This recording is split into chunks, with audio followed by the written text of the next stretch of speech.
Yeah, that's why I picked English setters. Like you mentioned in the intro, they are the most iconic upland dog, at least in my opinion. They're beautiful, they're classy, they cover ground nice, and they really look good on point. So, um, all that said, they are wonderful house dogs as well. Memorable hunts or pointed birds that specifically stick out to you while hunting in the Pennsylvania grouse woods? Believe it or not, the misses stick with me more than the collected birds. There was one. Like I said, I'm hoping to put Pennsylvania back on the map as a place where you can get a pretty serviceable bird dog for yourself.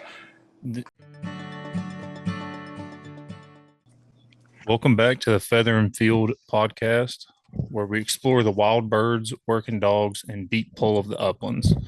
Today, I'm joined by someone who lives and breathes grouse hunting and who has built a life around one of the most iconic dogs in the uplands, the English setter.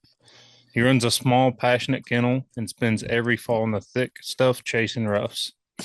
We're going to talk dogs, wild birds, travel, and what it means to build a life around this passion. Tom, welcome to the show. Hey, yeah, thanks for having me. Yeah. I just want to kind of get your origin story starting out here. Sure.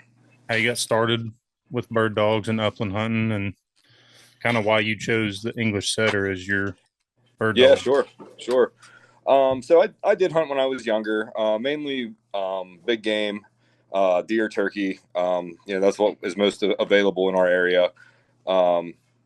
Even back when I was a kid, we had some grouse around where I lived, and I can remember flushing them and them scaring the daylights out of us when we were going into the deer stand in the morning.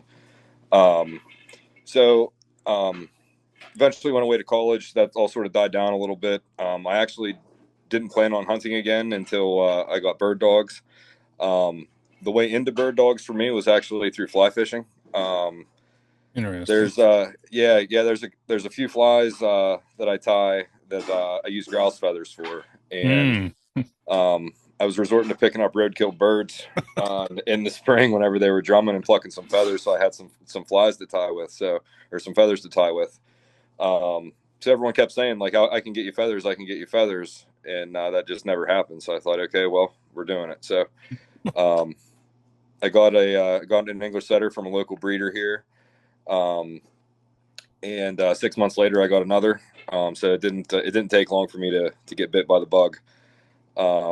I'm in grouse hunting for, I think both of those dogs turned 10 this year. So I'm going on this will be my 10th season, I think.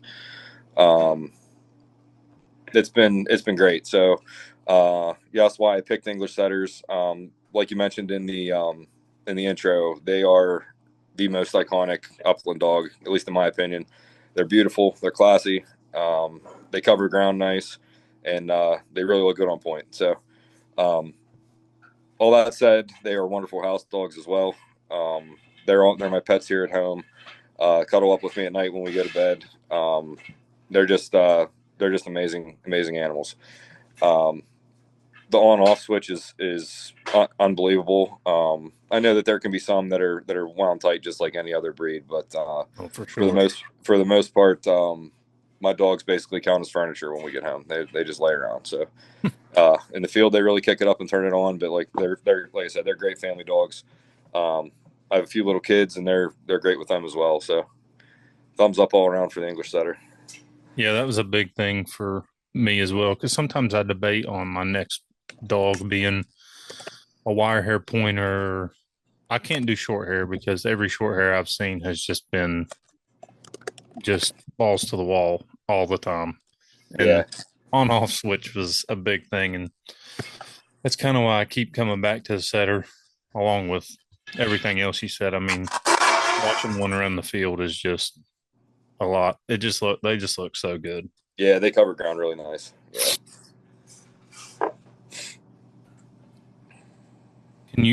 When you think back of your first season grouse hunting, Mm-hmm. what do you recall the most about that season? I was just happy to find one. We the bird numbers were really down. Just the way my luck was whenever I got into it. 2015 was about, I feel like, the peak of the West Nile issues that we've had here. Um, so there weren't many birds to be found. And on top of that, I had 2 young pups and I was trying to train them myself. So on top of that, then I was also trying to train myself where I could find grouse. So I really bit off more than I could chew. And, all I can say is I just kept going until I figured it out. That's one thing is I'm stubborn and I'm determined. So when I decided I'm going to do it, I just went every weekend until it happened. So I feel like uh, that is such a common narrative among bird hunters when they talk about their first couple of years is they bit off more than they can chew and they just kept going until they finally figured it out. Because yeah, you can't figure it out sitting at home. You got to be out trying to figure it out. You know. that's very true. I mean, I'm kind of figuring that one out myself. I have a older dog and we've never really hunted, but I'm kind of just accepting that if we just wait for the perfect time, that'll never come and he'll be an old man and have never hunted. Yeah, we can talk about that a little bit too if you want. Sort of. I have a couple pups now, one out of my litter, and then one out of another kennel out in Minnesota. And my sort of my attack plan. I know they're only 8 weeks old, but I've already had them out running in the woods with me a couple times. Um, I want to assimilate them to life with me as quickly as I can, so they can just be a part of the routine. So I'm hoping to. I mean, we'll see how we'll see how they develop. I won't push them or anything, but if they're ready for it, I hope to show them a couple birds and maybe take a shot over them. Gun break them before the season, and then they'll just be in the truck with me hunting all year, and that's sort of how I train my dogs, at least for the first year. It's all about experience and fun, and just getting them to know this is what we're doing, and this is what we're going to be doing forever. So Yeah, I feel like that goes back to the saying. I know everyone's heard it. Birds make a bird dog. I oh, for know I've sure. heard that so many times Well, talking to good people. birds make a bird dog. There's a big Well, difference too. That was one of my first mistakes. Was my first dog caught a lot of bad flying birds, and it made things really hard for me, which I didn't know at the time. So, yeah, I use good flying pigeons now and wild birds, and I don't have that problem anymore. Thank goodness. yeah. I was talking to somebody about that. Quail is usually one of the most easily accessible birds because you have people that raise them everywhere. And I was talking to actually a local trainer here about that. And he was like, grouse. He said, not grouse. He said, quail can be great and terrible depending on how you use them because they will Mm-hmm. not fly very far. And if you don't have that dog on a lead or anything like that, that dog's just going to go and get that quail and you're going to start a terrible habit right off the bat. Agreed. So that was something I had to kind of realize. But I'm in Yeah, a sure. Like unique setting up that framework for success definitely is like, how do I start here at point A to get to point B and C later down the road? You know. yeah, I hunted with the same guy at a preserve at the end of last season and watching him and like having him show me all these things on how to read my dog. Yeah. I'm like, man, these past like 4 years, I have done almost nothing right. I feel like, Hmm. but I feel like maybe that's how you learn. Um, Oh, absolutely. Yeah, absolutely. You just have, like I said, you just have to be out there doing it, and it yeah, eventually clicks. and we're working on it. We're a Yeah. work in progress. Yeah, for sure. Oh, what? Why you keep going back to grouse hunting compared to maybe going somewhere and traveling to pheasant hunt or trying to woodcock hunt most of the time during the migration? That is. Uh, Yeah. Well, it's the most accessible to me. Um, that's probably the biggest reason. I do travel. I usually try and do one trip a year, but um, I prefer to make it a grouse hunting trip if I can. Um, why do I get back to it? I like it because it's hard. I think is the main thing. It's the toughest bird in my opinion, and the toughest cover.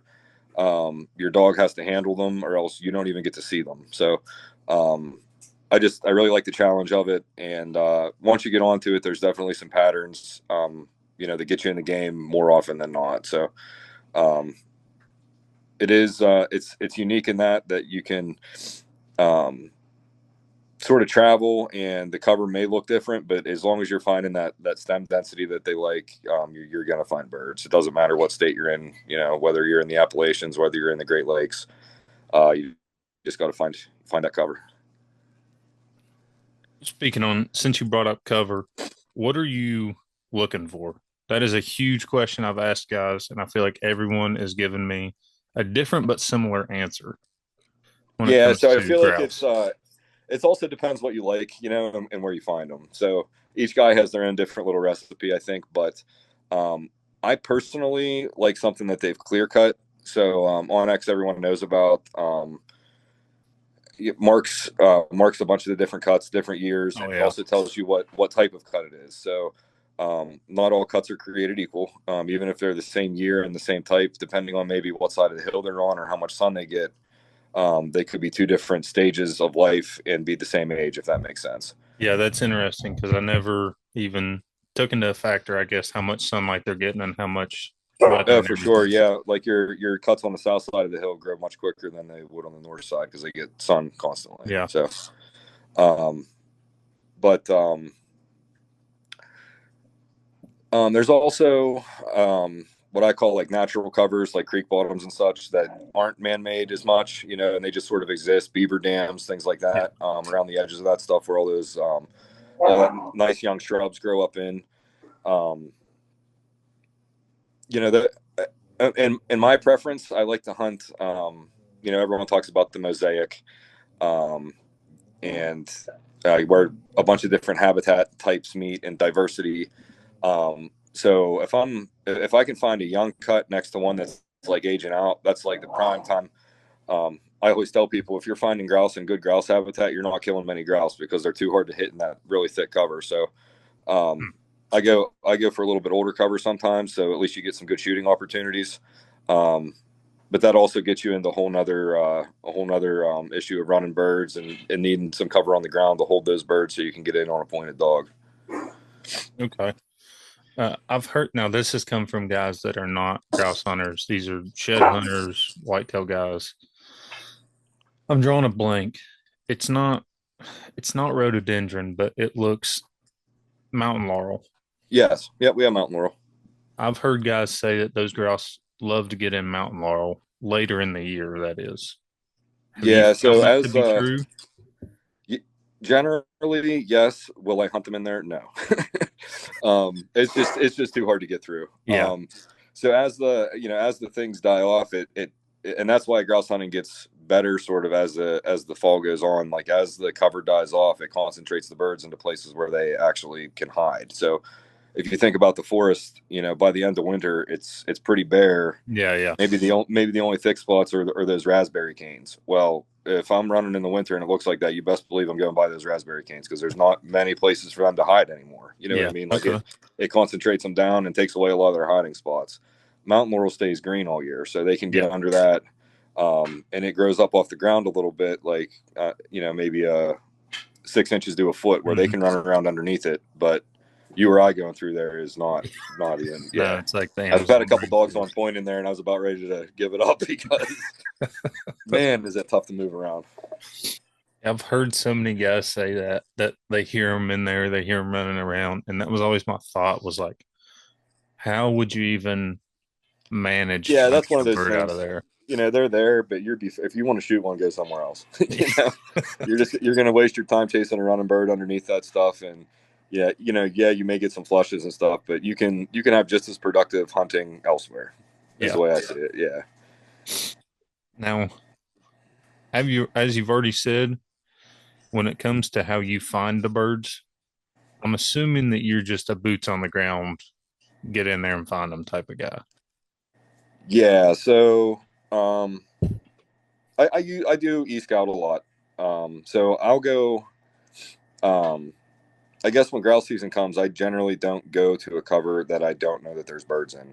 Most of my scouting is already Mm, in the books by the time the season gets here. So okay. when I'm dropping my dogs in the season, I'm pretty sure we're going to run into a couple.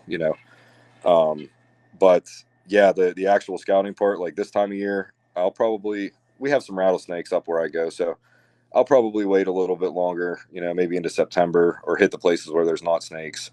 Um, especially with the young dogs, trying to get them, some Mm, experience and yep. stuff. But, um, I'll set myself up with a little area where there's a lot of forestry activity and just go sort of check it out for a day. Um, that's when my pin Keller codes come into contact, come into play. So when I run into birds, I change the Keller pin. If it's garbage place, I change it to a different Keller, and I still leave it marked because I will remark it and go look at it again and be like, I was here. Why did I do that? So Okay. I do mark them like in black or something like that. Yeah, just don't Yeah, even yeah. waste my time going back there. So um, yeah, I don't know. It's a lot of work, but it's fun. I'm also like a map guy, so I don't mind sitting there and looking at the map for a while and seeing Oh, what I yeah. can figure out and where things are. So I can be the same way. I have to go through and do a huge pin purge on Onyx because just like you, I was all whitetail turkey because that's what is the most easily accessible around here in the abundant. I have to do a pin purge on all that and then start scouting for birds and stuff and get a whole new system in play. But will those grouse, forgive my ignorance on this, but do the grouse stay in the same area pretty much year round? yeah, they have like a little home range, but they want to be in that thick cover with the diversity. Generally, I'd say like you're looking for like a 30-foot tree, about as big around as your wrist. And if you find that's like what the cut will be mostly composed of. Mm-hmm. I don't mind some open stuff in there, some goldenrod, some pockets. It gives the birds, some ability to move around and pick some salad stuff off the ground, get some clover or some strawberries or something. But that's generally what you're after is something about as big around as your wrist and about 30 feet tall. Um, I guess that's probably where I would say, well, you can go younger than that. You're going to run into a lot more woodcock, but that would be generally the age that I like kind of start at, and then for the next 5 years of that cut or so, it should be in its prime, and then start to taper off after that. Okay. This is all just Yeah, you get a cut for like 10 years maybe. okay. Like from the time they're 10 to 20 years old, you're like sort of in the sweet spot. Before and after that, it's either too thick with raspberries or jaggers or whatever, or then it gets too big and doesn't have any cover at all in it anymore. Interesting. This is all just a brand new world. So every bit of it is just so interesting to me. Sounds like your pups are Oh yeah, going. they're dragging around a water bottle. Hey, bring it here. Come here. All right, cool. Oh, pups are a good time. They're wild, but they're always a good time. Oh, for sure. I had 7 of them here for a while. I'm pupped out for a little bit. Man, it's with that many, it's pandemonium pretty quick when you let them all out and letting them play and run around, and Oh they yeah, they pulled stuff out that I didn't even know I had. Like I'm not even sure where they found it, and they like had it out dragging it around on the ground. I'm like, man, where did you get that? it's a good inventory check. Right? Uh, that's my dog. Uh, my dad and his wife had the litter, and we would go up there all the time because puppies are a good time, especially when you're not caring for them, somebody else is. Mm-hmm. And they were all just wrestling, dragging everything out, tormenting the older dogs. Yeah, for sure. Yeah, it's definitely a labor of love. It was fun. I'm definitely doing it again. God bless my wife is all I can say. She's wonderful. She's been super supportive through the whole process. Even me being gone all the time in the fall and out running the dogs and traveling and doing whatever. And she's holding down the fort. So I got to give her all the credit in the world. It takes it takes two for sure to have this lifestyle, it seems, from everyone I've talked to and books I've read and everything like that. It takes someone who's going to support the obsession. Oh, for sure. Yeah, and that's definitely what it is. It's out of control at this point. Is it possible though? What's that? Is it possible? For what? The obsession to get out of control though? Oh no. Well, no. I mean, maybe. I don't know. Maybe it could get a little dicey. I don't know. Maybe if I hit the road and don't come back or something for Well, 3 or 4 months, yeah, maybe. maybe. But I try and keep it grounded some. So Oh yeah. Now you talked about, the grouse cover's thick. It's hard to shoot in. Everything I've read has said that. How are you wanting? your dogs to work in that dense cover? Are you looking for close working, a little bit of range? Um, well, so what I'm trying for is a little bit of everything. I don't mind the range, but sometimes when the cover's too thick, you can't. It's hard to get there in a timely manner. Um, what I care about more than range is smarts. I think how smart the dog is. Um, I've come in. I've hunted with dogs that have all the range in the world, and they range out, and yeah, they're pointing birds and they're standing birds. But by the time you get there through that thick stuff, that bird has walked off. It's not there anymore. And then if that dog doesn't have it between the ears to say, okay, that bird was just right here. Let me see if I can track it down. They go back into search mode, and then they're 300 yards out again, and you're like, where? But there's a bird right here, right here. So what are you doing over there? So I'm trying for the best of both worlds a little bit. Once that dog makes contact, especially with my current dogs now, um, yeah, they might range out to 100 yards, and that's not even really all that far compared to what some guys like and what some guys use.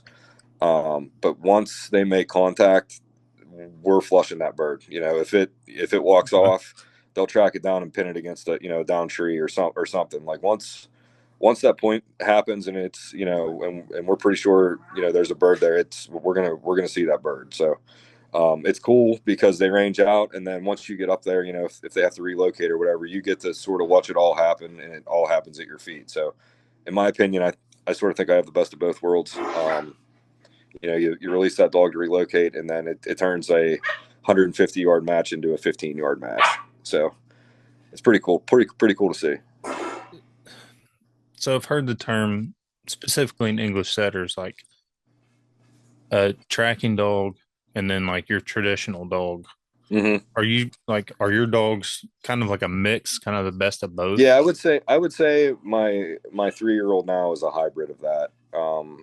If she'll range out and she'll stick them if they're going to stand there, but also she excels at trailing them, not getting too close. She handles them great.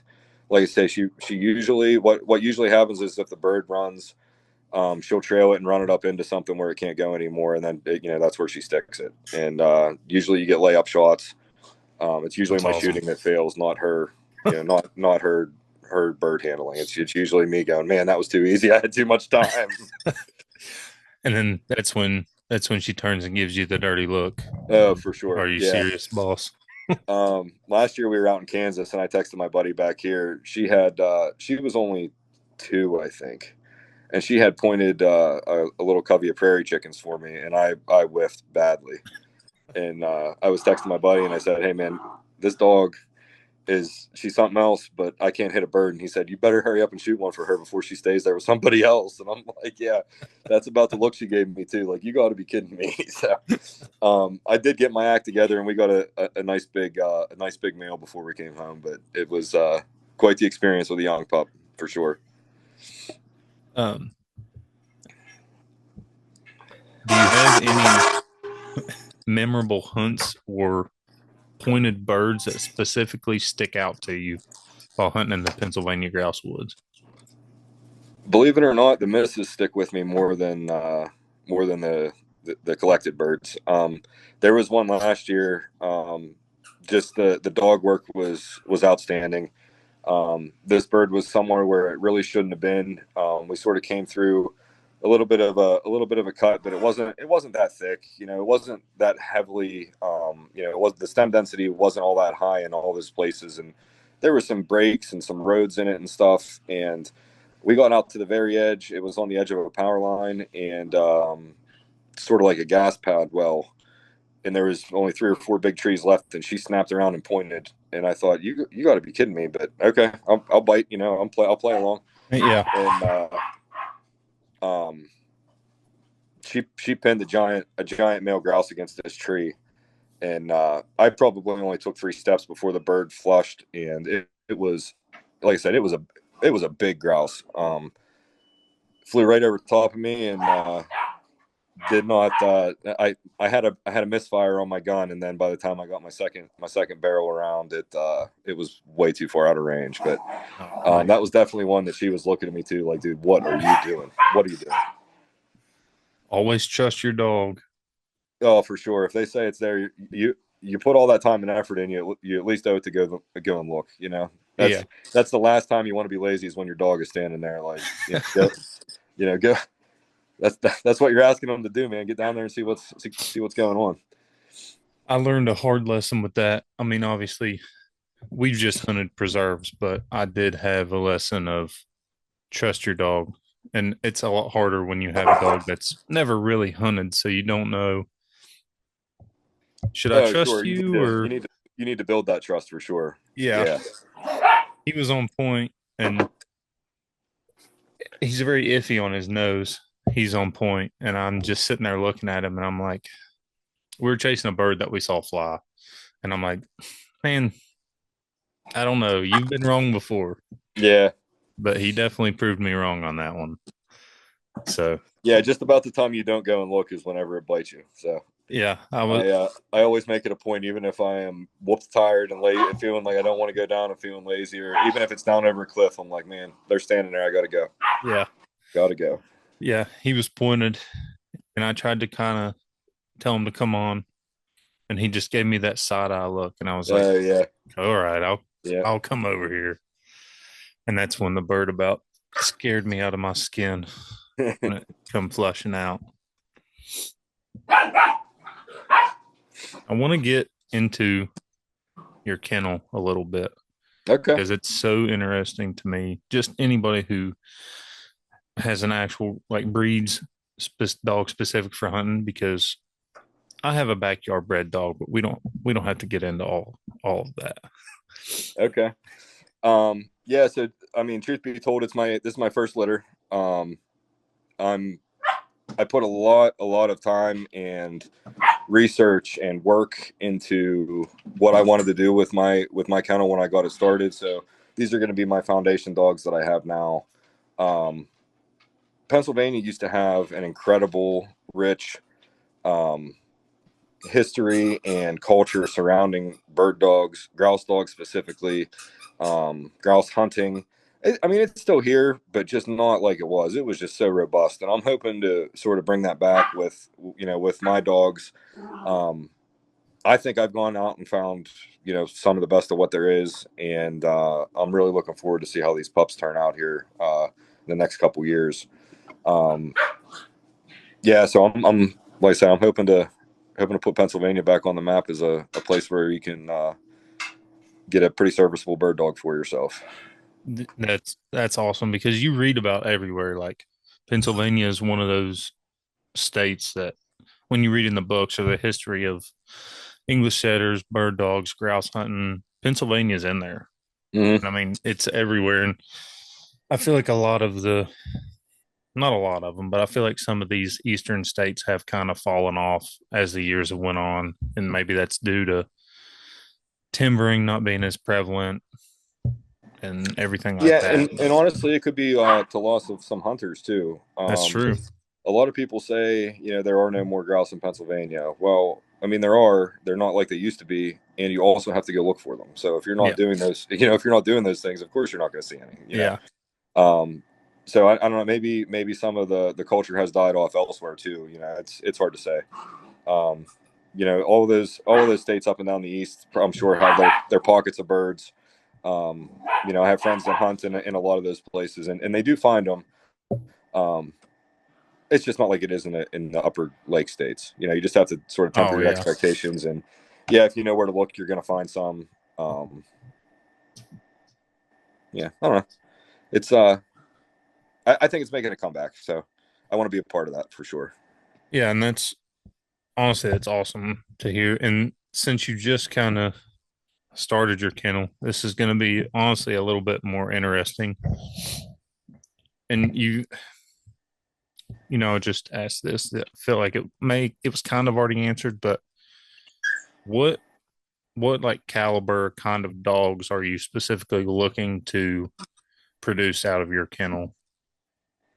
So yeah, I'm looking for that.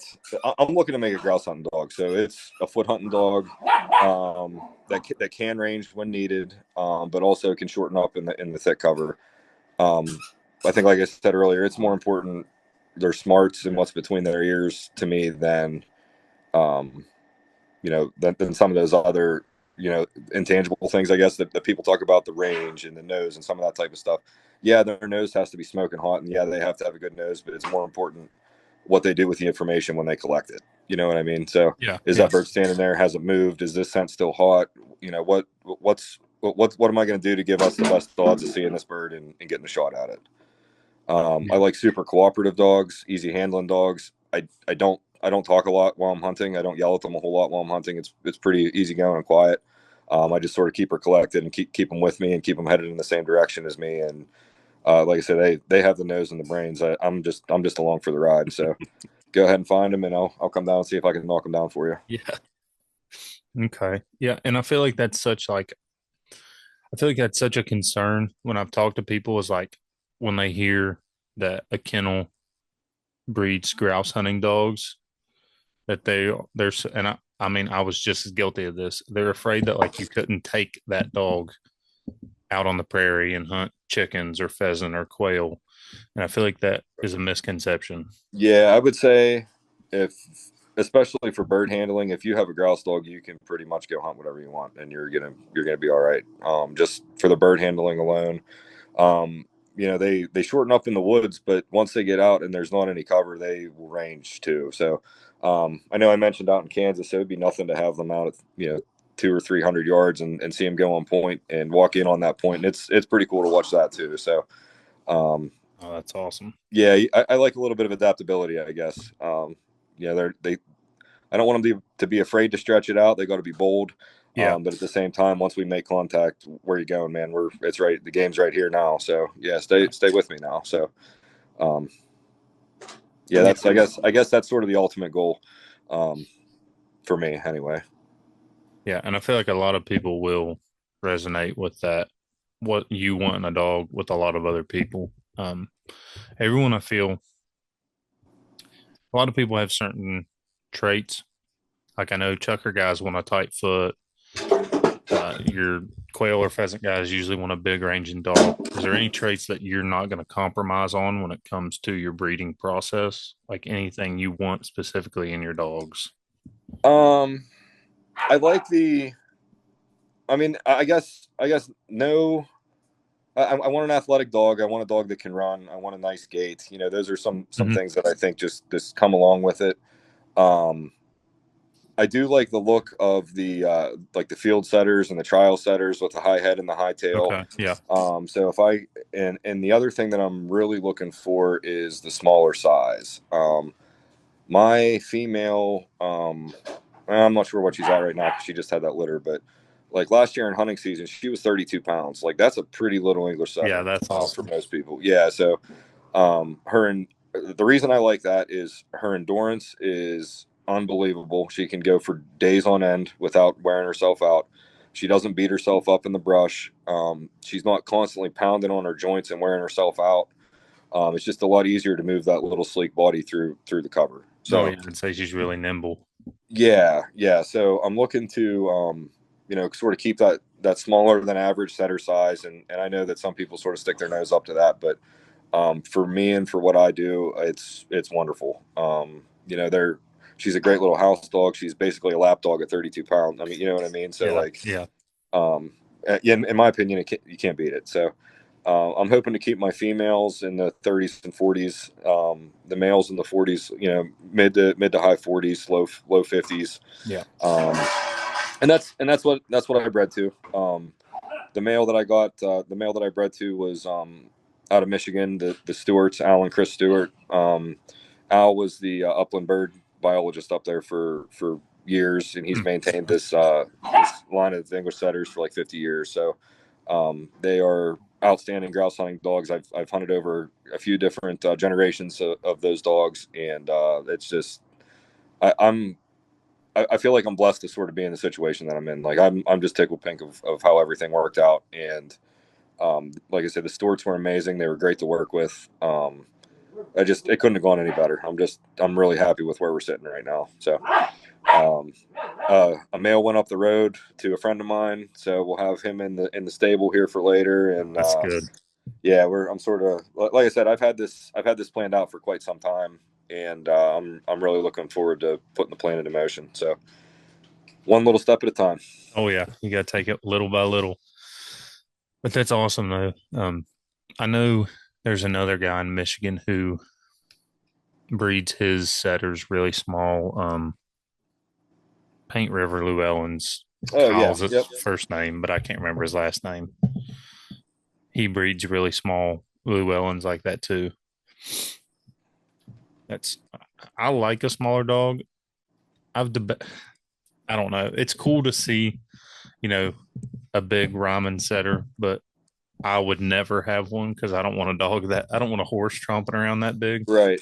So I love them all. It's just these are the ones that work best for me. I think. Yeah. I've had this debate, with lots of people at bird dog clubs and RGS events and this, that, and the other, and it honest to God just comes down to what do you like to look at? Oh Like yeah. that's what it comes down to. They all can do the job. Some better than others, like anything else. But like, what do you like to look at? So, Oh yeah. if you like that big head and that big body, the Ryman's the way to go. If you want, a little zippy thing, look into something from the field lines. Just Yep. Because I mean, good Lord willing, you're going to be looking at it for the next 11 to 14 years. So make sure for you sure. like it. That's right. Oh man, that's mine's right in the middle. He's about 50, 55 if he gets a little chunky, which he's Yeah. never chunky, but that's about where he tops out at, and that's okay with me. Oh man. Now, do you have a match process? I know there's a lot of kennels out there that do. Do you have a certain match Um. process or No. So this was by I guess hunt just boots on the ground hunting with the different dogs. Um. I I like obviously I've hunted with Al and his dogs, and even some of his dogs that he's bred and sent to Pennsylvania I've hunted with, and they're really top notch grouse dogs, and something I really wanted to be a part of. So um I guess I I, should also give credit where I should also talk about my female. She's out of Northwoods in Minnesota. Jerry and Betsy Coulter. They're also wonderful. okay. Great breeders. They have more of the field style setter. Okay, And cool. I was actually just talking to them about my girl, and she was like a little bit of an outcross for them, um, which it worked out great for me, and I love her to pieces, and she's wonderful. It's funny, whenever I got my female here that I've just bred from them. Um, we had been in contact for a while and talking back and forth, and they had been sending pictures of the litter, and I said to my wife, look at this smaller one. What do you think about her? And she has an all black head, which is not super common. It does happen, but like you're more likely to see a tricolor or something. So Yeah. like, man, that's cool. Let's like, so we went up, and it was my turn to pick, and I think I had picked from like three dogs or something. And that little dog with the black head was just crawling all over Betsy, and she was just talking about how much she loved her and what a nice dog she was. I said, well, you made up my mind. That's one I thought I was going to get, but definitely. And she still asks me about her to this day and calls her a little buddy and wants pictures of her and all that stuff. And, um, the Coulters are great. And I aspire, hopefully someday to be as reputable as them. And um, they're just wonderful. They were just great to work with too. So, um, definitely, definitely someone to look up to as an English setter breeder for sure. Yeah. And I mean, just from talking to you here briefly so far, I definitely feel like you're gonna be a very reputable breeder just talking to you, your values and what you want out of your dogs and everything. You don't seem like someone that's gonna cut corners to me by any means. No, like I said at the beginning about about teaching myself to grouse hunt. When I decide I'm doing it, I'm going to do it, and I'm going to do it right. And I'm Yep. pretty stubborn about it. So I'll make it work. So it's going to happen. So I appreciate you saying that though. That's why I aspire for her, and I hope it works out. It's Yeah. like I Yeah. say, one step at a time. I feel like that's kind of what's missing. And just from the brief amount of time that I've been doing research and looking, I feel like there's a lot of people that are going away from some of the big names in the breeding world.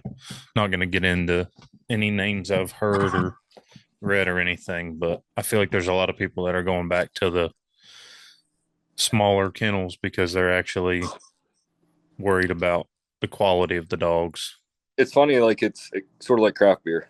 You know what I mean? Like Yeah. it's weird to say it like that, but like it's like all these little, mom and pop places or backyard breeders or whatever you want to call it, and it's funny how things change. Oh yeah. That's actually a great way to put it. I would have never thought to put it that way, but that's a great comparison to make. When's your season start? Like, do you go to some of these states that start in September? Yeah, and it never starts soon enough is the short answer to that. Yeah, so I I try and obviously I have kids and a family and stuff, so I try to make my trips count. Yeah. While grouse season is in Pennsylvania, I don't travel. I just hunt at home, Okay. and I know that that's I'm probably missing the other states' heart of their season or the best part of their season. I don't care. That's just the way it is. And I'm gonna hunt at home, and um, I like hunting grouse in Pennsylvania. I think it's probably one of the tougher places to hunt them just because of availability. Where you have to go to find them, um, some of the cover types. It's just a lot different hunting in Pennsylvania than one of the lake states. I always say the dogs feel like they're on vacation when they go to Michigan because it's sandy ground. It's rocky here. There's Yeah. barely anything sharp up there, and everything here is sharp. It's just we have super steep terrain in places, and that's all flat as a Flat pancake. ground. Yeah. So, um, but I try and travel before the season. So last year I made a trip up to Michigan to hunt with Al in September, which was hot, and I'm glad that I did it because I got to see the dogs work in the heat, which is something that you don't always get to see, and that Yeah. that can tell you a lot about their endurance, their nose, Mm. um, things like that, because it's hard to get scent when it's hot like that. It's really hard. So we had a pretty good day. We found quite a few birds, and it was hot, so I was happy with that. Um, our season starts mid October, so I try and get everything in before that to extend my season, and then I'll skip over the border and go to New York, which it's probably a 3 hour drive for me, or three and a half Okay. hour drive, but um, I usually go up and back in a day, which everyone thinks I'm nuts, but that's the way it is. So I'll do that after our season because our season has been shortened because of West Nile virus and low bird numbers. Mm. So Okay. we're down to about I'll call it a 6 week season, 7 week season, Wow. from mid October till Thanksgiving. Then we have a firearm deer season in Pennsylvania here for 2 weeks, where Stay that's the out of the only thing woods you can then. hunt. Yeah, that's the only thing you can hunt. And then after that, grouse season opens back up again for just like a week before Christmas, and then it's done.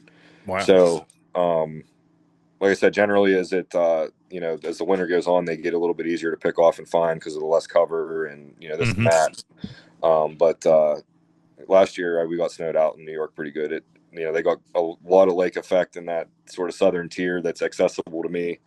And I was the year before I hunted until the last day of February. I hunted it with no snow on the ground. It was great. We found birds. It was awesome. Last year, like I barely hunted up there at all last year because of the snow. So um, that's how I guess try and extend my season. An early trip, and then a neighboring state. So I've talked about West Virginia for years. I don't know when I'll make that happen, but um, I think your season's open later than mine is up here too. So Yep. February um, 28th, I'm pretty sure is the last day here, if I looked at the regs correctly.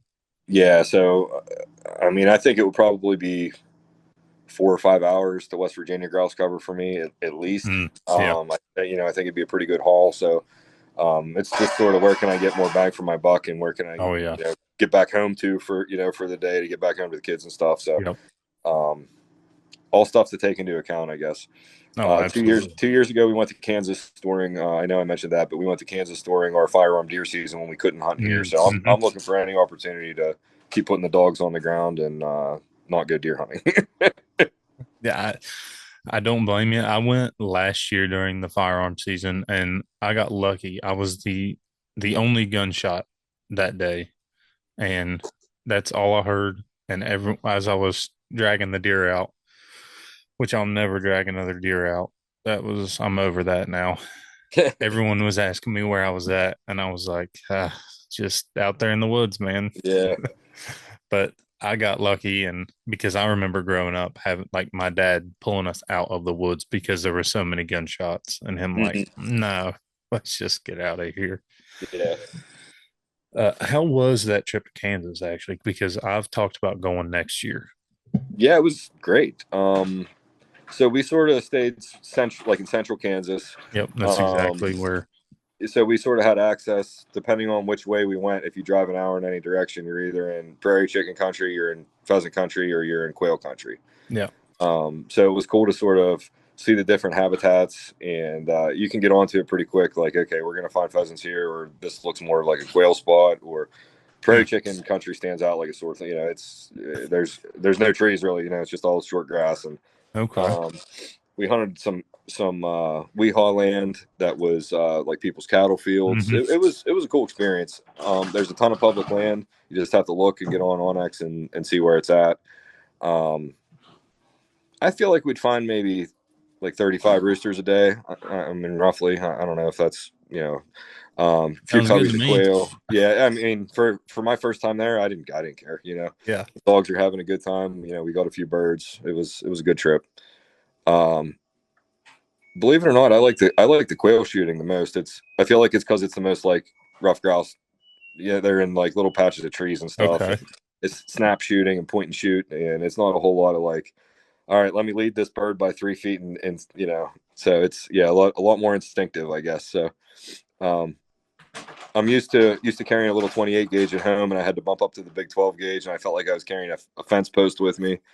Um, Wore me out, man. It wore me out carrying that 12 gauge. So one of the days I said, I don't care if I shoot a bird all day. I'm carrying my 28 gauge. And then we got into quail, and I ended up with a limit of quail. And I was laughing. I said, see, I didn't need that big 12 gauge all that time. We could have just stuck to a little gun. I got a 28 gauge last year, and I love that thing. It just has a 2 3/4 chamber, but going from my old Stoger M3500 that weighs like 12 pounds unloaded, that was just Mhm. a godsend to Yeah, switch right. to the little gun.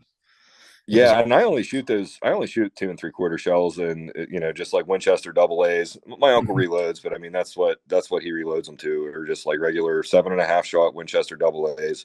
It doesn't take a whole lot to knock a grouse down. okay. If you hit their toenail, they're coming out of the sky, and your dog can get them. So um, hitting the toenail can be hard sometimes, though. So, but yeah, I hunt with a side by side. I actually just picked up a new one today, believe it or not. So I got a fair a C day, a little Italian gun, Hmm. 28 on a 28 frame, super super nice little gun. So I'm excited.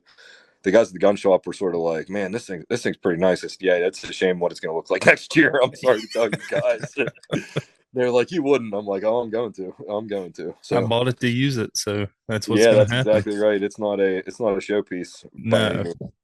I always laugh and joke around and say like, yeah, if sometime I'm going to buy one of those, hand me down guns, from one of the big gun makers or whatever for my kids, and then Yeah. just go put the biggest scratch in that thing so they can say, look what that idiot did. He went and spent all that money and put a big scratch in it the very first time. So they'll always remember that. I feel like so that's the plan. That's, I'm so like, yeah, I would love to buy like an Upland Gun Company gun, but it would just hurt me so bad to see it after a season what I've done to a gun that costs that Mhm. much money. Yeah. It would just hurt my soul. Yeah, so last year, well, for the last man, I don't know how many years. It's been quite a while. I just carried the CZ Bob White just because it's affordable. It's Yeah. a nice little gun. It does the job, and man, that's a bird killing little gun, man. I love that thing. I've Um, seen that everywhere. People suggest that CZ Bob White as a side by side. yeah, it's a nice little like starter side by side. Yeah, I had it for years and never had any trouble with it. Like it's a really nice little gun. Especially for like say someone that's new and starting out, man, the $700 price point, you can't beat that. Oh So yeah. Yeah, I've got yeah. the Savage, the Stevens 555. Oh yeah, my And brother has that. Yep. I love that little gun. But I've looked at getting a side by side, and then I've talked myself into it and out of it probably a dozen times because I'm like, I don't need another gun yet. but I Yeah, do need another gun. I need a yeah, bigger exactly. gauge. And my So wife, she, you mentioned Upland Gun Company. That's actually going to be my trip this year. I'm going to go up and work at Pine Ridge for like 10 days. So oh, that'll be awesome. Yeah. yeah, so I'm excited for that because of the pups and getting them to putting them into lots of birds, and Oh, yeah, that'll be really good for them. they'll still be pretty young, but I hope maybe I can shoot a bird or two for them while I'm up there and get some experience and meet some people, and it'll be a good time. That'll be my first time doing that too. So Yeah, that'll be lots awesome. of good stuff happening this year. Yeah. I mean, like you said, one step at a time. Hmm. Sometimes more come quicker than you think they will. Yeah, that's for sure. It's sort of has a head of steam now. I don't know if we're going to be able to slow it down, which I'm all about. So Hey, ride the momentum while you got it. hey, get out of there. Hey, hey. I think we're good. Now, I know we talked about Kansas going out there. When you take your dogs, are they wide open or do they take a little bit to range out there and get used to the open country? Um, Funny you mentioned that. We our first run it was just sort of like we traveled for 2 days. We got to let the dogs blow some steam because they were wound tight. They knew what we were doing. Yeah. So we just like dumped them out in this field pretty much like sort of by where we were staying, and we were like, we loaded up because it was our first walk. Yeah. And the guy I was with had hunted there before, but it had all changed. They cut all the crops, they changed everything. I think it burnt or something. So Mm. it was significantly different from whenever he was there. Well, we hit the jackrabbit mother load, and God, did those dogs have a good time chasing those jackrabbits? I couldn't even be mad, man. We drove for 16 hours in the car, so yeah, they blew the cobwebs out pretty much as soon Yeah. as we got there, and they were good to go. And man, are jackrabbits fast? Like those? Oh, it was like a fair chase, like full out jackrabbit versus dog is like a pretty fair foot race. I feel like that's one of those times where you just take a good seat or something and just watch it. We just watch it happen. Yeah, I could have cared less. Yeah, I know you're chasing something we're not here to chase, and yeah, you're sort of not listening to me and blowing me off. But man, like I get it, man. I was in that truck too for 16 hours. Yeah. Like I get it.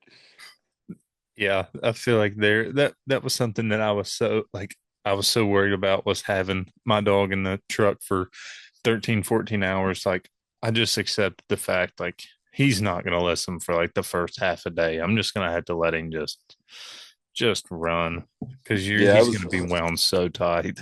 I was sort of taking the approach of just don't lose them. Just don't lose them.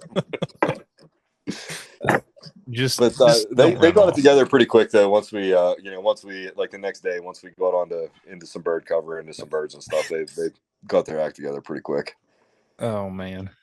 I can picture that in my head, just a group of setters just Oh going man, crazy I around have jackrabbit I holes. have some pictures on my Instagram of all the dogs that we went with, and I think we had 9 dogs there. We traveled out with 9. We had some short hairs, some Brittany's, my setters. Actually, we had a Paint River setter with us. So it's quite the crew. We got a picture at the end of all the dogs on the tailgate at the very end of the week, and they're like whooped, and half of them are like looking the other way or something. But I was like, man, that's a good trip. We gotta get something to commemorate that. So. Yeah, that's awesome. I feel like uh, trips like that, I feel like they're hard to come by, especially if they go that good. Oh yeah, it was a blast. I highly recommend it. It was a good time.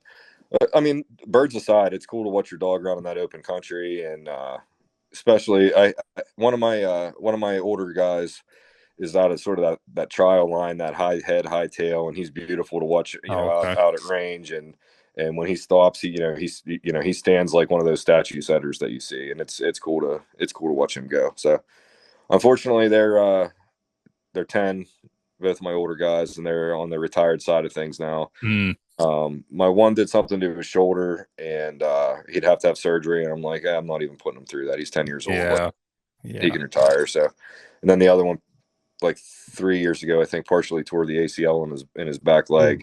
And again, they were like, it's like $6,000 for surgery, and we can't even guarantee it's successful. And I'm like, well, he could just be retired. It's okay. Like he Yeah. doesn't have to. Yeah. We don't have to They're hurt him or too old to anything. go Like through that. he's all right, man. So he can do a couple hours and then he limps for a day or two, but he also does not want to be left here at home either. So I compromise. I'll run him a little bit, even though that I know he's going to be sore. So Yeah.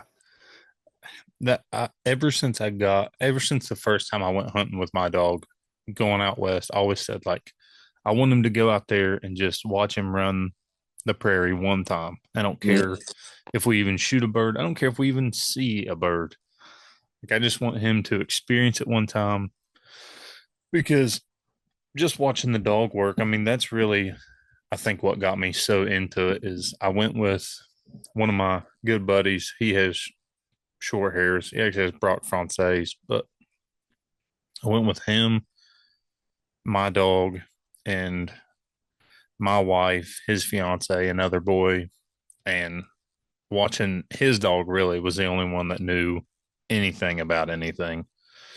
Watching that dog go on point, and then watching my dog kind of look like he may knew what it was doing, like, that had me hooked.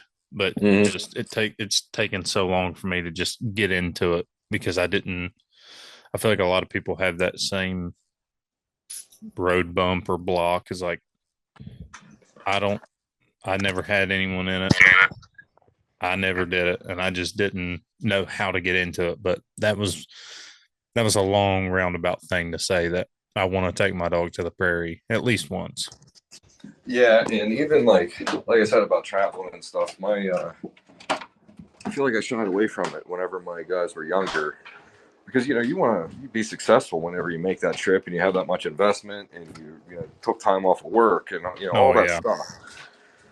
Um, my advice is make the trip.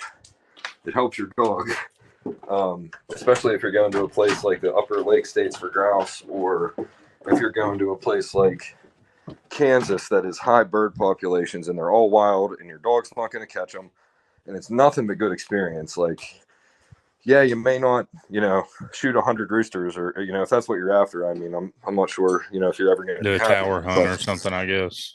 yeah, right, exactly. But take them and give them the experience, because it comes out on the other side so much better for your dog. Like, it's unbelievable the difference that it makes. That that's a Even huge just traveling in your truck, even just something as easy as traveling in your truck, like yeah. that's all practice. That's all something that they need to do to function in their life moving forward. So Yeah, that was a huge thing for me. Is like, I kept putting off, like, traveling to hunt, because I was like waiting for the perfect time, waiting for the perfect time. And then, like, really this past spring, I was like, there's never a perfect time. Like, you just got to go and do it. Like, the time's never going to be perfect. I agree with that completely. Just like I said at the beginning, get off the couch and go. You're not gonna Yeah, nothing's gonna get accomplished sitting on the couch. exactly. And while we're talking about habitat and stuff, I want to plug RGS a little bit too. Yeah, go We right talked ahead. about that a little bit. Talked about that a little bit before. Um, but without RGS, the Habitat Organization, Rough Grouse Society, I guess for anyone that doesn't know, they have been working extremely hard to get some woodcut, especially in some key places in Pennsylvania, to bring back that culture of birds and bird hunting, to bring back the economy related to it. A lot of our trees go to a paper mill in north central PA. Okay. So supporting that and helping they do a lot of brokerage deals between the paper company and the state forest land, to get things cut that maybe normally wouldn't, and to get some Mm, junk trees out that they can, maybe aren't necessarily the best lumber trees or anything, but they're good enough for paper. So we can hmm. get those, get Yeah. that cut and get that clear cut. Um, as far as the community that it offers, I feel like that's what helped make me a grouse hunter was Rough Grouse Society. Being involved in events with them, you're just involved with a bunch of like-minded people, and being around like-minded people, you pick up things, certain things about cover, or how to work cover, or it just it's especially our chapter, which is, we call it the Upland Bird Hunt chapter, because we put on a big hunt every year in north central Pennsylvania. But especially the places where um, most of the grouse are being taken, I think in Pennsylvania, Hmm.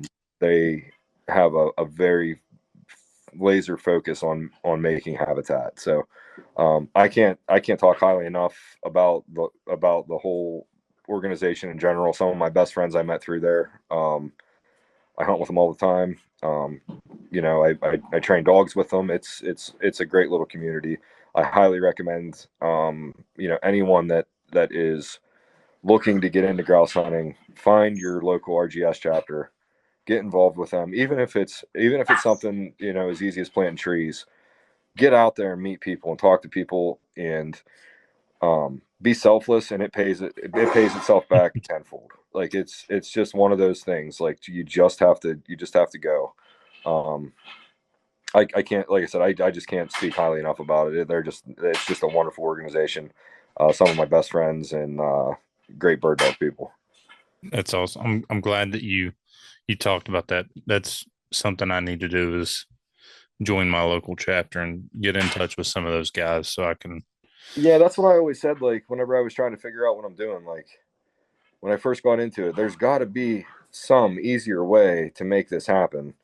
You think RGS would be a grand slam home run. Like, let's look on there. And it was like, man, there's not really a whole lot of resources or information. Yep.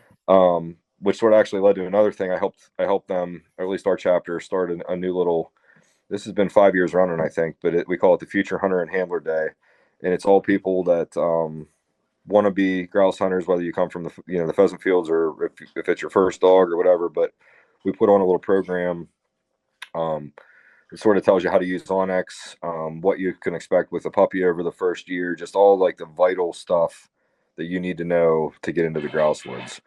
And I think our first year, maybe we had 40 people, and I've made friends from that. I actually just 2 weeks ago got this puppy in Minnesota, and someone that was came to that class from Maryland was there picking up a litter mate.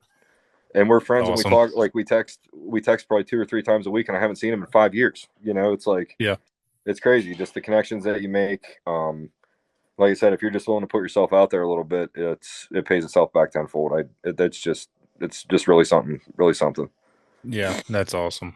I feel like, you know, maybe there's not a lot of resources on the websites or whatever, but the resources are in the The people. reason I brought that up is it has gotten much better. I Okay. will say that much. So, um, I think maybe we've realized maybe some of the errors of our ways, and that people need to be involved in helping to get people involved. And social media has been a big thing. I know like a lot of the regional coordinators are really active on social media, and I'm friends with a few of them, which is it's just really, really growing quickly. And it's like I said at the beginning, it's just something I want to be a part of. It's really exciting things happening. So Yeah. I feel like my buddy that I'd hunted with, that's what we were talking about is the upland space because he's been doing it for years. But he said, I feel like it's blowing up and it's blowing up quick. Like there's a lot more people starting to get into upland hunting. I would And, agree with that. and I'm part of that wave, obviously. Yeah, yeah. Well, I was too. I was part of like I guess you'd call it like the Project Upland wave. Like Yeah. that helped sort of point me in the right direction. And I listened to those podcasts relentlessly. I actually, after we did that event, before the event, we got on and talked with Nick Larson and advertised a little bit for it, which was Okay. cool. So that was, that was interesting to be on a podcast. But back then I'd never done that before, so that was like sort of intimidating a little bit, and sort of like a neat little, I guess feather in the hat. Like, yeah, I was on. Hey, Yeah. listen to 143. I was on there. So, Yeah. Yeah. um, I but I guess messaged. I was part of that too. That whole wave, and it's cool to see the momentum, like that little bit of like what the little Project Upland push has caused Yeah. all through everything, everywhere. The butterfly effect, like it's pretty neat. I talked with Nick the other day. I'd sent him a message when he followed me on Instagram because it was kind of like uh, I've been listening to this podcast. He called it like a fanboy moment or whatever. Yeah, And I yeah. messaged him. He seems like just a really good, genuine guy. Super nice guy. Yeah, I still keep in contact with him a little bit. His dogs are Northwood dogs, so we talk about that once in a Okay. while. And yeah, so um, yeah, definitely. I feel like Nick is a big part of people's upland entry for sure, Yeah. especially over the last 10 years. Oh yeah. I've binged this podcast like relentlessly forever and So ever. there's an episode way back at the beginning where he has Jerry Coulter on, and Jerry's talking about becoming a English setter breeder and a trialer and sort of how all that happened. Uh-huh. And I can very vividly remember, like, I was cutting my grass one day, and it was like when it first came out, and I thought, man, I'm going to do that. Like, that was sort of where the seed was planted. Um, so I don't know, it was just kind of cool, like the full circle, Yeah, the full you know, circle moment. Yeah, yeah. Oh man. Well, since we're talking about RGS, habitat, all that stuff, have you seen grouse habitat getting better or worse over the years or here recently? I'd say recently it's getting better. At least the places I go. Um, I mentioned at the beginning, I think 2015 was sort of the low point for us. And I mean, people talk about the cycle. I think that's more a Great Lakes state thing. I don't know that they cycle as much or as heavy, you know, as the fluctuation here. I don't think it's as big maybe as it would be Uh-huh. up there. But it was pretty. I mean, granted, I probably wasn't the best at finding them either, but it was pretty slim pickings. Like back in 2015, 16, 17. But the past, I want to say 3 to 4 years, man, we've had some good hatches. I think because like I said, if you hunt and you look for them and you look hard, you can find some birds. It's good. So yeah, I mean, before I felt like I was spinning my gears and I'd be lucky to get a bird or two in a year, and like, man, next year I'm going to shoot two grouse. Like that's my goal. Yeah. I'm going to shoot two next year. I got one this year. I'm shooting two next year. And then just all of a sudden, just like it just exploded. And like I said, whether it was just I figured it out or probably some of both. You know, I figured out what I was doing a little bit better, Oh, and I had for a little better sure. game plan, and my dogs were a little bit more experienced. But it just seemed like it just busted loose for me. I don't have nearly the trouble I had finding them. I'm sure that's because of Onyx. I always say Oh, Onyx kills more grouse than shotgun shells do. It's crazy. Without that, I don't know how you could do it. I've tried a lot of the different ways of e-scouting, you know, Google Earth or some of the other mapping stuff that yep. you could get, you know, and it just nothing compares to Onyx. It's the way to go. So Um, anyone new, that's always my advice. Like just bury your face in that Onyx all summer and start marking places you want to go look. yeah, Onyx. I couldn't imagine the amount of time I would have boots on the ground if Oh I well, think didn't about my have Kansas trip. Onyx. My Kansas trip was completely Onyx, Yeah. and we found birds and was successful. And we did the scouting in Pennsylvania from our couch. Like that's that's just crazy that that's even possible. You know, make that whole drive 16 hours from home, and you're like, all right, there's probably some birds right here, and sure as Yeah. shit there are. You know. Yeah. That's awesome. Yeah. There's a ton of different mapping apps out there. I use Spartan Forge because Bill Thompson, I think's his last name. He was living in Clarksburg at the time or whatever. And that's a good app, but he's he's tailored it to whitetail hunting. But hmm if you're bird hunting, I mean Onyx is like that's the bee's knees in my opinion. Oh yeah, you can't beat it. Yeah, you can't beat it. Are you hunting mostly public land up there? Yes. So it's all either so we have a really big national forest, Hmm. Allegheny National Forest in north central PA. I will say that they could probably do a better job of managing the land there, managing the timber there. I know that there comes with a lot more red tape because it's federal, and Yeah. a lot of it is an old growth forest, and people don't want that cut down, and I can respect that. But there's certainly places where you can cut some trees down and get some habitat made. Yep. Uh, So I know RGS is working on them pretty hard about getting some stuff done. We have a lot of state forest land, which they do a much better job of the state forest land cutting trees down. Um, Probably if I had my preference, I would probably pick the state forest land just because it's sort of okay. plentiful where I go. And like I said, they do a better job of managing. And then we also have private industrial land, which is all public access. And that's where we're sort of talking Mm, about the okay. leasing. People started leasing that up a little bit. So it's timber companies, gas companies that have these large tracts of land that basically they put into public hunting so that the Yeah. taxes are less or free. Either way, um, and those are pretty good too. I always say one of the big companies, one of the big timber companies up there, when they cut, they mean it. They cut it all down, which is great. Yeah, that's It's good. yeah, yeah, oh yeah. Like they just leave a very few seed trees and It comes back really, really nice. And if I see their property, I generally at least try and ride by and see like, hey, what'd you do over here? Yeah. Some of it I've got myself into like, okay, there's a cut there, and then it's like a ton of mountain laurel, and I drove back in here, and I'm not even getting out. We're turning around and going somewhere else. But um, it's just I guess it's a combination. You can tell so much from onX, but you also have to go. You have to Oh go yeah, physically look. absolutely. I feel like Those are on probably it. the main. Those are probably the main types: state forest, the big national forest up there, and then some of the private like industrial stuff that I think the gas companies do something like they put their roads into the wells, and then every so often they clear cut everything so their roads don't grow in. If that makes Oh, sense. yeah. So like they're on sort of a rotation of cutting stuff down too, which makes it nice. Hmm. That's interesting. We had talked um, on Instagram DMs. I feel like our national forest is very similar to Urals, and I think that just goes what you said, the federal, where it's all federal. They can only do so much in the red tape at one time or whatever. Yeah, and they in Pennsylvania in our national forest they run a pretty big grouse trial, national grouse trial up there, and Hmm. I mean the habitat has been um, left for so long that it's almost not even fair to run the trial there. I feel like because I mean it's Yeah, I mean what are we judging? Come on, like yeah, So I mean I hope I'm very optimistic. Like I said, RGS has done a ton, so I'm very optimistic that they can make some headway. yeah. That's good. Hopefully so. Yeah, and I've then it'll be closer to home for me too. I don't have to drive quite so quite so yeah. far.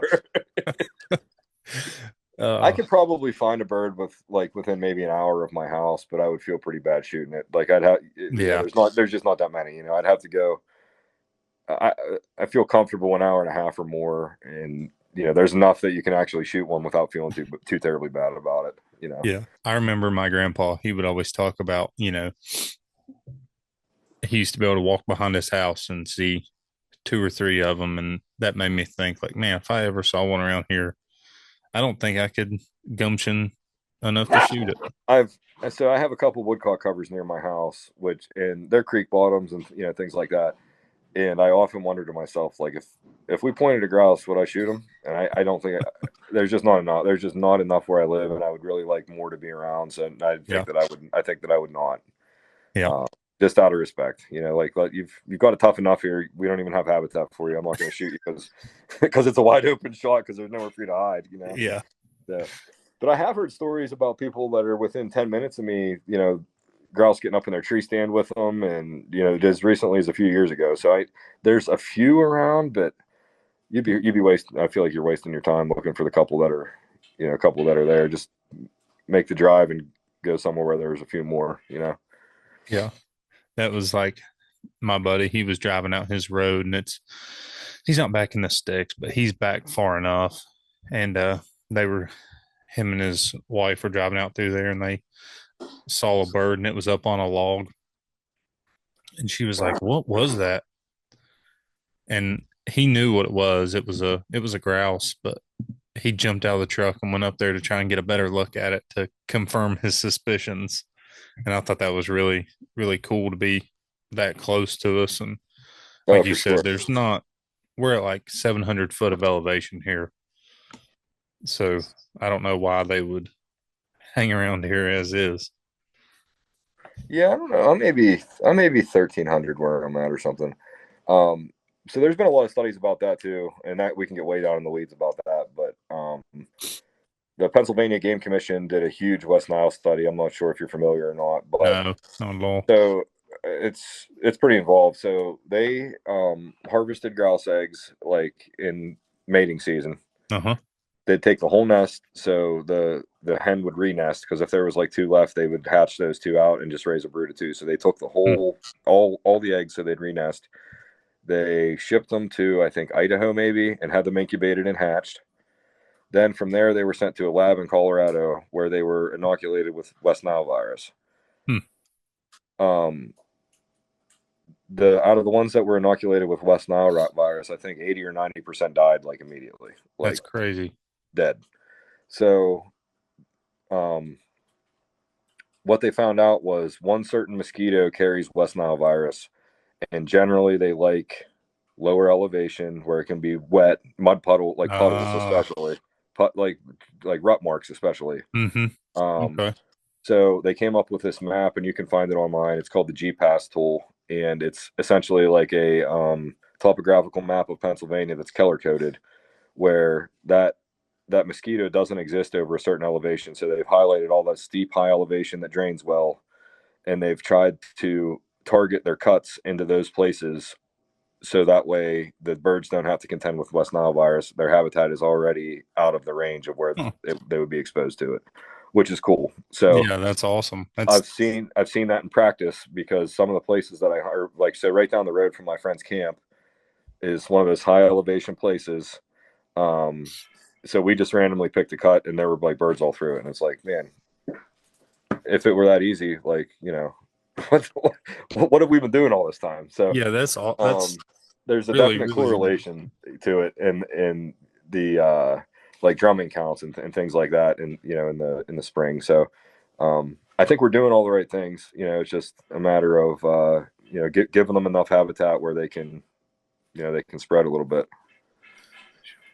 I, there could be a whole nother conversation on habitat and what we could do better on habitat, and we've talked about it a little bit on DMs and stuff. And I mean,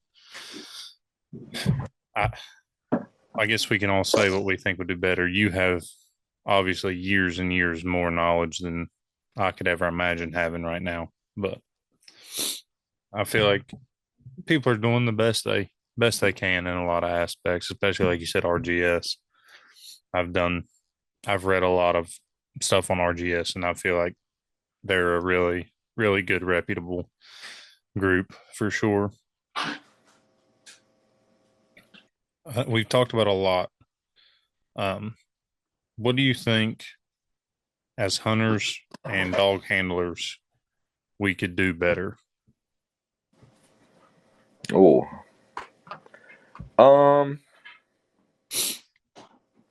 I think probably the best answer to that is respecting each other. Believe it or not, um, you see on all the socials about how my dog's better, your dog, this, that, or the other thing. Like, come on, man, we're all playing the same game. Yeah, Like, everyone uh, has the best dog. yeah, and everyone wants to argue and like I chase the best bird or I have the best dog. I understand everybody's pride, but when it comes down to it, we're all bird hunters, we're all dog guys. Yeah, Like, what's it? What are we taking shots for? You know what I mean? Like, let's try and work together to advance some things, and maybe everyone will be better off for it. So I honestly think that's probably the biggest thing. I know how much everybody respects the birds and the cover and the lifestyle and all of that stuff. Um, it's just that other people thing. yeah. Like, I love that answer actually. I I can't remember if I read it in a book or someone said it, but just talking about how everyone claims that they have like their bird dog is the best. And that is the most true statement because it's your bird dog. that's So exactly it's right. obviously the That's best. exactly right. Right. I'd way rather shoot a bird over my dog than anyone else's because it's Yeah. my dog. You know what I mean? So yeah. Yep. This is going to be kind of the last section before we start wrapping everything up. But I just want to ask you some questions, kind of like a rapid fire thing. Okay. What is your favorite cover type for grouse? Cool. Let's see. So I have a bunch. I really like creek bottoms and beaver dams just because of the water. Mm-hmm. The water's there. Really any drainage at all, even if it's just a little trickle. If it sticks along the sides of it, I try and at least walk down it and see what's there. Um, I like some diversity. I like to have berries and some type of food in there. It's so hard to say because I hunt in so many different unique places. Like, I'm trying to just like picture one and describe it, but I can't really. If I'm hunting a cut, like I said, I like it to be a little bit older, and that may be the unpopular opinion. I mean, old enough or young enough that it still has cover in patches of cover, but I also like to be able to shoot at them once in a Yeah. while too. You know what I mean? So I'm okay with maybe decreasing my flush count to have a couple opportunities. Yeah. Um, a couple good, I mean, good feasible, opportunities, not just like pull and shoot, and like maybe I knocked a couple feathers off. Like I'm talking about like that bird goes up and I'm pretty sure he's coming back down. Like, Yeah. um, let's see. Man, it really comes down to what's between, I feel like, the ground and your knees. Um, Okay. that's where those birds operate the most. So Hmm. they're like below your knee could be open, but like the in between your knee and your waist is a little Uh-huh. bit thicker. I can tell you one thing that I'd never pass if I'm looking for woodcock is an apple orchard full of goldenrod. If you Mm. find that, Okay. you're gonna find a woodcock in there when there's light birds. Like I never walk past that ever. If I'm hunting woodcock. With that being said, too, the other unpopular thing I guess I do is I try not to put my young dogs into woodcock if I can help it. I think that they deal with pressure too much. You can pressure them too much before they flush. They sit too tight. Mm. Um, Okay. Almost the same thing as like the bad flying birds. Hmm. Yeah, they're not going to catch that woodcock, but that woodcock will put up with a lot more behavior than a grouse is going to. So if I can help it, and like I said, I don't want to feel like I'm sticking my nose up at woodcock because they're really fun to hunt too. But like if I can help it, I try not to put my dog into them intentionally. Okay. Um, like with that being said, I'll shoot them if they point them, but it's at the same time, that's not what I'm trying to do. I Yeah. want my dog to learn how to handle grouse and be a grouse dog. Yeah. So I almost handicap myself a little bit in that way, but um, I think it works out. So All right. One trait. that was a long-winded quick fire. Sorry about that. No, you are fine. What's one trait you feel like every bird dog should have? Oh, it's got to be the brains. I've been talking about that all night. Yeah, Yeah. Yeah. you gotta have the smarts to be able to function. You could have all the physical ability in the world, but if you're just going to run 100 mile an hour and not even think about what you're trying to do, then it doesn't do you much good. So Yeah. I'd say the brains, followed in a close second by the nose. Oh, yeah. Yeah. Yeah. Shotgun of choice. Oh, we talked about that a little bit too. Yeah. I like it. I Yeah. like a side by side 28 gauge. I'm pretty stuck on that for right now. I feel like a lot of people are going back to the 28 gauge Yeah, from it's who I've talked to.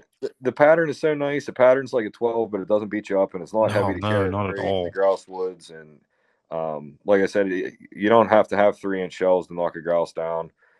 And I would say honestly, for the most part, my shots at grouse are 20 yards or less, or I'm not getting them. Oh, that's awesome. They're pretty much right in your lap, or you're not.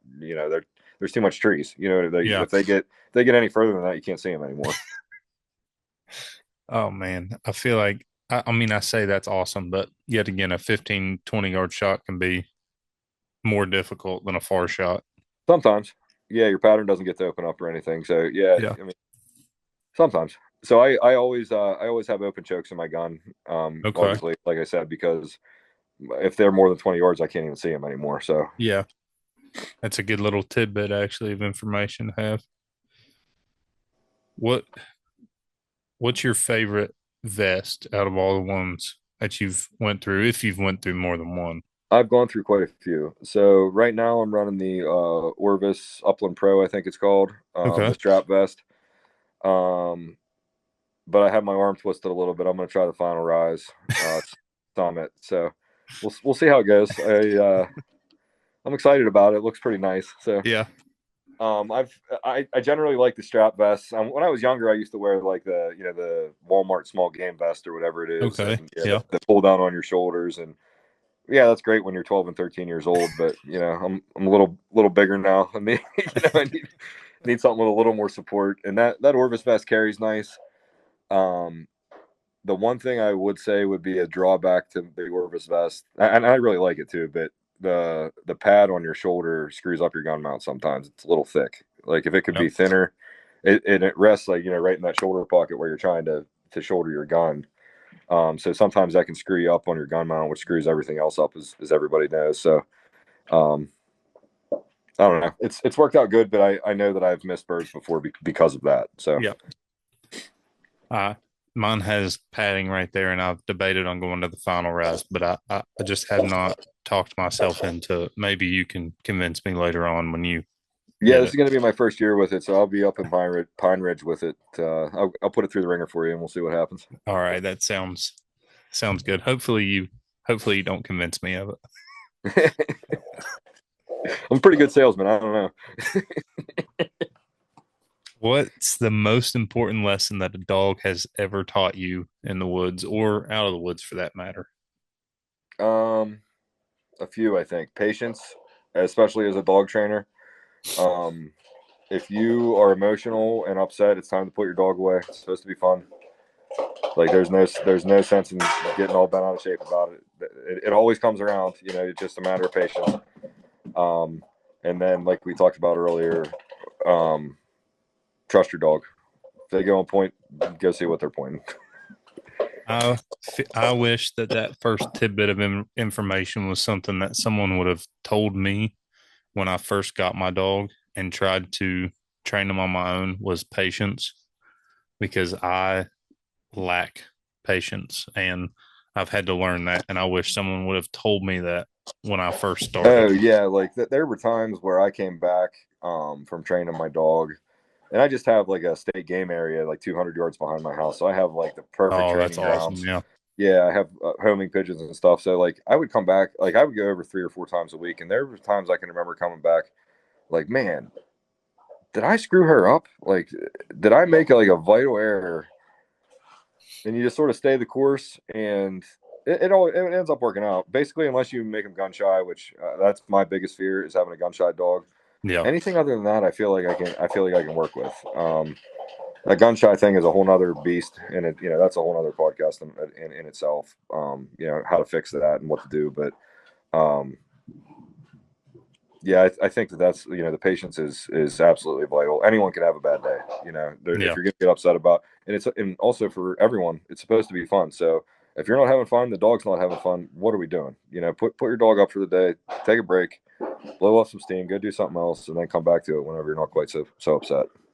That's like I said, I wish someone would have told me that, because I have the same thing where it's like, Well, man, and everybody like gets the like goals for their dog. Like I want my yeah, dog to do this year, X, Y, and Z. Well, yeah, that may not even be something that's in the realm of possibility for the age of dog you have. yeah, Oh, I'm going to go shoot all these birds this first year with these 4-month-old puppies I have. I don't think so. Like that's not even.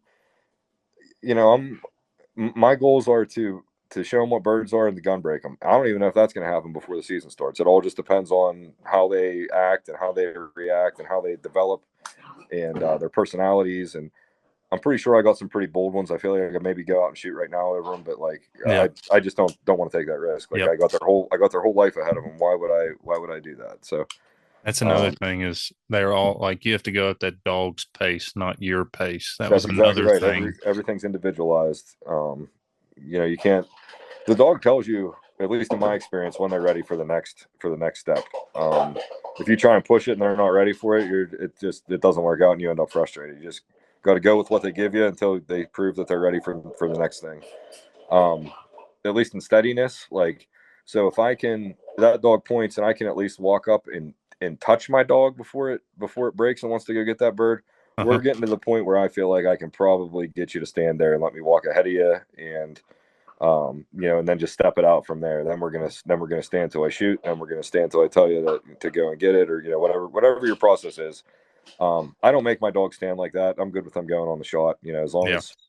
as, especially in the hunting woods, like point the bird and let me get it up in the air, and then I don't go get it. I don't care. Go have Yeah. a I great want you time. on it as quick as possible. Yep.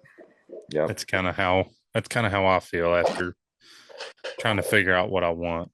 I mean, it's cool to see those dogs stand there after you shoot and go over and tell them, go ahead and release them and Yeah. tap them on the head and all that stuff. But like, I don't know. Maybe I'm a heathen or something. I'm just a hunter, man. I don't need all that special That's what I stuff. said. I don't need a champion trial dog or competition dog. I just need a dog that I can shoot some birds over. And really, the like for the average guy, a field trial dropout dog is probably one of your best. And it sounds like a negative thing. For the Yeah. average guy, a field trial, a dog that can't cut the trial is going to be closer range and all the things that like a beginner I feel like would want a little bit closer range, and they don't run like that. They still have the bird handling, but they're not wound so tight. You know what I mean? Okay. So they're a little Yeah. bit of a house dog, and they can make those transitions a little bit easier rather than being all smoke, you know, and they just want to go. So Yeah. And this is hopefully this will be a good one. What is your dream upland hunt if time and money was not an issue and you could go anywhere or hunt anything? What would it be? oh boy. Wow. I'm gonna jump on the bandwagon. I'm gonna go to Arizona and hunt the quail in the Yeah. winter. Yeah. I think that'd be pretty cool. Plus, like you said, time and money, like that's obviously a factors for me in Yeah. Pennsylvania to get to Arizona and Yeah. hunt and then get back with dogs. And like, that's like a whole nother logistical, like that's a long ass drive with some dogs. Oh So yeah. Yeah. yeah. So I think that would probably be my wish list hunt. I'll make it happen at some point. Maybe not until my kids are grown, but we'll see. Yeah.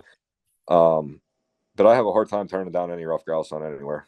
I mean, I'll pretty much I'll go get bloodied up. Where are we gonna go?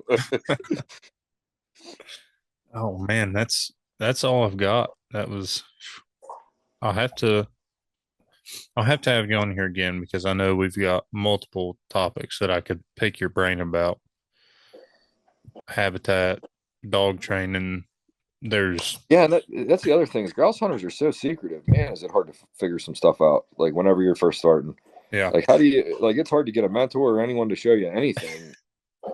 Like everyone's afraid you're going to steal their spot, which is that's a grave sin. You know, that happens. But I mean, it's just tough to get. It's tough to get information and tough to Yeah. find birds, and no one wants to take you to that hot spot where all the birds are to get your dog some contact because you're going to go back and shoot the birds. Like, you Yeah. know, so I don't know. I It's feel like like this catch 22, and I don't know, I makes feel things like that interesting for sure.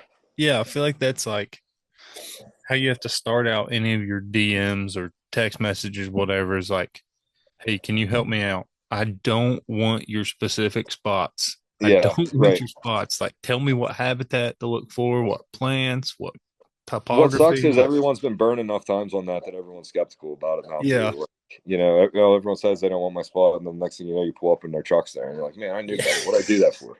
yeah, But yeah. Like, if I yeah, show you a for sure, spot, man. I can't tell you how many people I asked, and that was also part of getting involved with RGS. Is there's some trustworthy people around. You know, you spend some time around, and you're like, all right, yeah, yes, they really do just want to know what to look for, and they're not just trying to burn my spot. So, like I say, putting that time in really helps. oh yeah, everyone's got to earn their stripes. Because like, if I show you a spot and then you go back to that spot without asking me, like, I'm gonna be kind of hurt by that, you know? But for sure, that's the thing. I'm willing to help anybody. Just don't burn me. You know. Yeah. Oh man, we've talked about a lot, and I appreciate you coming on. I appreciate Oh you yeah, thanks for having me, man. I had a great dropping time. some knowledge. I could talk about grouse hunting or bird dogs or setters forever. And I really do appreciate the knowledge that you've provided because hopefully more people can use it than just me. I know I've definitely Yeah, needed I help. hope I helped somebody out along the way with something I said. Yeah. Hopefully.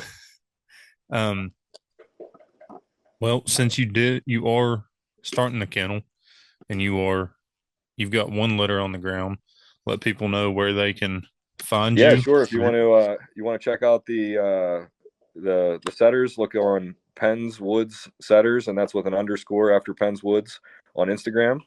And if you just want to check out the regular life of Tom, I guess it's at TW McPherson, or I'm sorry, at T McPherson 86 on Instagram. So that's got a little bit of mix of fly fishing and bird dogs and taking my kids out and showing them what's what and how to run dogs and train dogs. And we I've had he's 6, but we've been out turkey hunting and we do all kinds of stuff. Out brook trout fishing. I try and keep them outside as much as I can. So That's awesome. yeah, you can check out those 2 places for whatever. And I'm starting on a list for next year for puppies. If anybody is looking for a setter puppy, I haven't quite nailed down my mail yet. I got a couple things I'm thinking about here, so I'm trying to make the best decision for everybody. At least for this litter, I always said like I want whenever I breed, I want it to be one that I would want a puppy out of. Yeah. And I've got a ton of dogs here right now. We have 6 dogs in my house. One of them being a miniature wiener dog. That's my wife's dog. I won't claim him, but next year whenever I do breeder, it's going to be hard for me to send him home because I'm thinking about breeding for that I want it to be something that stands up to my standards, something that I would want for next year, and Yep. it'll be hard to get rid of them all whenever I know that's what I was trying to do. So I don't know, more to come. Yeah. Like I said, I got a couple prospects picked out. I've talked to a couple people. We'll just have to see what works. Man, I'm excited to see your future litters, and I'm sure you'll post updates of the dogs Oh, for from sure. this litter. Yeah, well, yeah. Everyone's going to get a heavy dose of tri-colored English setters here this fall. This fall on the social media. My the one I kept out of my litter is pretty heavily marked tricolor in the face, black and brown, and then the one I got from Minnesota is also tricolor. Her markings are pretty cool. She's got like white ears and like the black speckles on her ears and the black mask and the Oh brown yeah. under her eyes and stuff. So yeah, she's a pretty striking little dog too. So and then we'll get mom dog back out and whip back into shape. My wife was little irritated when she had the puppies. She's like, of course her waist would go right back to the same size it was before we started as soon as they came out of there. So she's roaring and ready to go. We've been out in the woods running a couple times here, and it's kind of cool to watch the puppies run with their mom, trying to keep up Yeah. and sort of how the learning goes or passed down from generation to generation. Like she's teaching them how to cover ground and how to hunt without really, you know what I mean? They're just sort of Yeah. following it. Yeah. They don't know what's happening. It's just Yeah. happening. So it's sort of cool. Yeah. That's But awesome. yeah, please check it out and then reach out if you want to talk and reach out through DMs. I have a web or a email address for Pennswood setters and whatever whatever we'll figure it out. That's awesome. Yeah. Yeah. Check him out. I have all the faith in the world that you're going to be putting out a really high line of setters to come because you seem like I said earlier, your values are good and seem like you actually care about the quality of dog that you're going to be putting out. Yeah, I don't want anybody like. I mean, it's also like a little bit of a pride thing, I guess. Like, I don't want anybody to get like a junk dog. You know what I mean? Yep. Like, I don't want to put that out there. Like, I don't want to be known as that. And so Yeah. Yeah. yeah, I labored very hard over my decisions on what I was gonna do, and I always said like I wanted to breed my female, but only if I thought she could cut the mustard, only if I thought that she was one of the best. And honestly, I feel like she's probably one of the best I've ever hunted over, my female right now. So it's gonna be hard for any of them to live up to that. I was telling the Coulters when I was up visiting them, I've shot more grouse over my female than I did both of my males combined in their 10. Like it's just That's she's awesome. just something else. Like she just gives you the opportunities to be successful, which is like I can't even explain how it happens or why, but it's like she whatever the it factor is, she has it. And I hope that we continue that in our breeding. That's awesome. Yeah. I'm excited to see what comes. Well, Tom, that was a action packed episode conversation. And like I said, I really appreciate you coming on Oh yeah, thanks again talking for with me. having me so much. Yeah, And thanks for letting me get my name out there a little bit. I appreciate that too. well, Um, hopefully it'll get out there a little bit more. I can't say I'm your best resource for that, but that's I will okay. do my best. Hey, that's okay. We can help each other. No big deal. Yes. Um, and then I don't know if you want to make a ride up here sometime. Want to look at some cover? We can do that too. Yeah. Yeah. I would definitely It might be a pretty long ride for you, but we'll figure something out. no, I'll make it work. I'm not too worried about that. Man, well, I know you have to work tomorrow and I got to work tomorrow. So, Yeah, I won't hold you up too much longer. uh, Like I said, I really appreciate it. It was really good talking to you. yeah, I mean, Feel like I've known you for years. Honestly, it yeah, was an easy conversation. same here. Like I said, it was a great conversation. I appreciate it. I really do. Well, guys, that's it for today's episode. If you enjoyed this one, don't forget to subscribe, leave a review, and share it with someone who dreams of wild birds and good dogs. Until next time, stay wild, stay grateful, and we'll see you in the field.